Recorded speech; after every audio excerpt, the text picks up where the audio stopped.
तर काँग्रेसच्या वर्किंग कमिटीची आज दिल्लीमध्ये महत्त्वाची बैठक आहे। दिल्लीमधल्या अशोका हॉटेलमध्ये सकाळी 11 वाजता या बैठकीचं आयोजन करण्यात आलंय।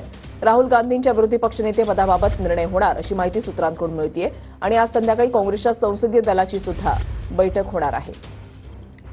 अक्षय मणकणी आमचे प्रतिनिधी आमच्या सोबत आहेत, त्यांच्याकडून अधिक माहिती जाणून घेणार आहोत। अक्षय, ऋषाली, आज दिल्लीमध्ये काँग्रेससाठी अत्यंत महत्त्वपूर्ण दिवस आहे, कारण की आज सकाळी 11 वाजता काँग्रेसच्या वर्किंग कमिटी अर्थात CWCची बैठक होणार आहे।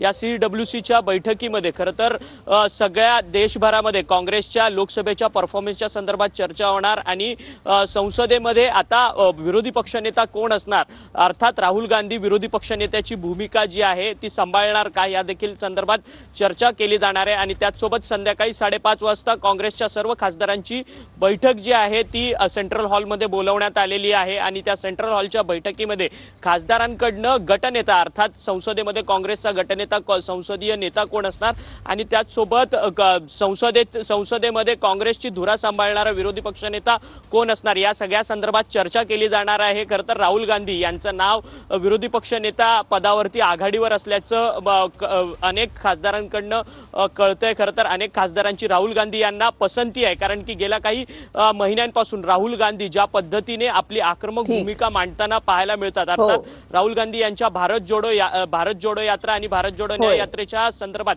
त्यांनी जी भूमिका घेतली आणि ज्या आक्रमक पद्धतीने त्यांनी देशभरातलं वारं जे आहे ते काँग्रेसचं बदललेलं आहे, त्या पद्धतीनेच ते संसदेमध्ये आपली भूमिका गाजवतील अशा प्रकारची आशा काँग्रेसच्या खासदारांना आहे। त्यामुळे काँग्रेसच्या खासदारांकडनं अंतर्गत चर्चा जी आहे ती राहुल गांधी यांच्या नावाची विरोधी पक्षनेत्याच्या नावासाठी सुरू आहे। नक्कीच, धन्यवाद अक्षय दिलेल्या सविस्तर माहितीसाठी।